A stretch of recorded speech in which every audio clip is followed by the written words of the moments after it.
Salut caféiné. Aujourd'hui on remonte dans le temps, mais pas juste un petit peu, hein. On retourne à la racine, aux origines, là où le jeu vidéo moderne n'était encore qu'une idée. Alors, quelques circuits soudés, dans un garage, et beaucoup de café renversés sur des plans de table. Bref, l'histoire d'Atari. Un nom qui a littéralement posé les fondations de tout ce qu'on connaît aujourd'hui. Alors prépare ton café, ajuste ton casque temporel, et hop, on plonge dans l'aube du pixel.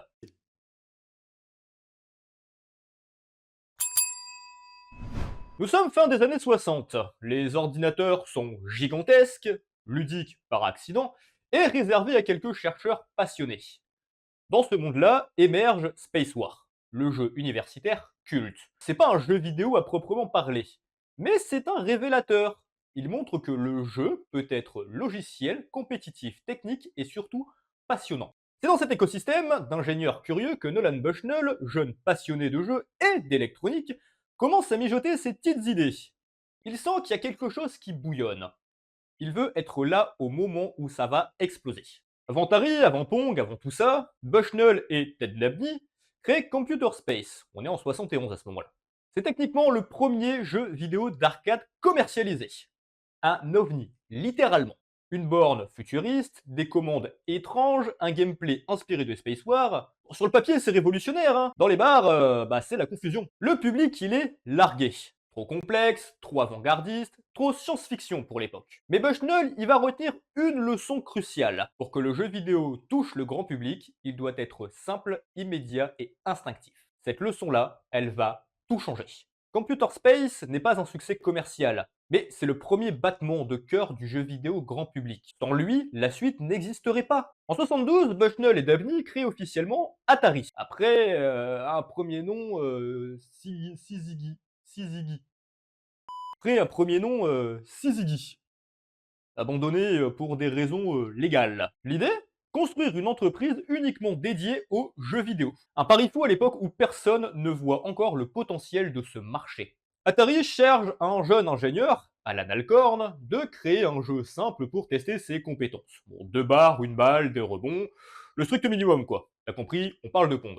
Et pourtant, le phénomène, il a été instantané. Pong a tout explosé, les bars, les salles d'arcade, les salons, puis même le monde. Je te la fais courte parce qu'il y a déjà un épisode entier dédié à ce sujet, et crois-moi, il y a quand même beaucoup à dire. Et du coup voilà, Atari sort donc le VCS, la future Atari 2600, et le jeu vidéo change de dimension. Pour la première fois, tu peux changer de jeu sans changer de console. C'est un bond technologique monumental, le début du jeu vidéo domestique. À la fin des années 70, c'est simple, Atari est partout.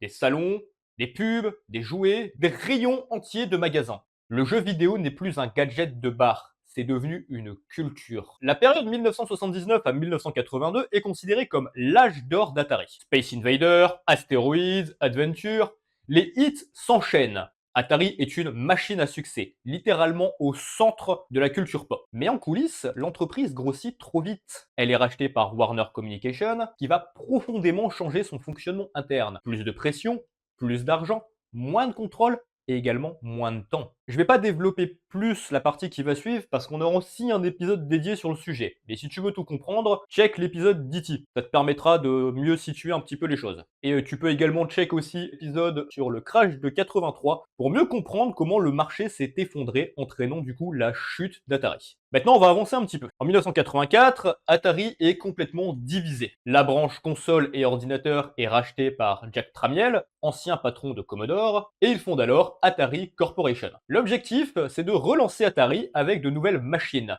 Certaines prometteuses, d'autres, disons, plus discutables. Mais parmi elles, l'une ressort, la Atari Lynx. Nintendo règne avec la Game Boy, simple, robuste, monochrome, et Atari arrive avec la Lynx, une console portable couleur, rétroéclairée, équipée d'un processeur graphique dédié, et même ambidextre. Tu pouvais la tenir littéralement dans les deux sens. Pour l'époque, c'est clairement de la science-fiction. La Lynx, elle propose du scrolling fluide, des animations jamais vues en portable, des jeux lumineux et rapides, un design modulaire complètement en avance. Mais elle arrive trop tôt, trop cher, trop gourmande en piles. Et Nintendo déjà omniprésent est impossible à déloger. De fait, la Lynx ne gagnera pas la guerre, mais elle restera comme l'une des consoles les plus visionnaires de son époque, et un symbole du « et si ».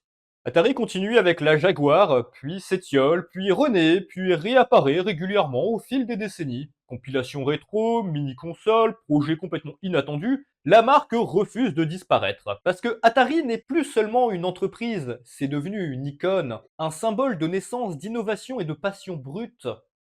Voilà les caféinés. L'histoire d'Atari, c'est un peu un mythe fondateur. Des débuts bricolés, une explosion incroyable, des erreurs qui changent l'industrie et des renaissances improbables. Sans eux, le jeu vidéo n'aurait sûrement jamais eu la même forme que ce qu'il a aujourd'hui. Alors la prochaine fois que tu allumeras une console, peu importe la marque, hein, pense un peu à ces pionniers qui nous ont ouvert la voie. Sur ceci, prends soin de toi, prends soin des gens que t'aimes, et on se retrouve très vite pour une nouvelle dose de caféine vidéoludique. Peace!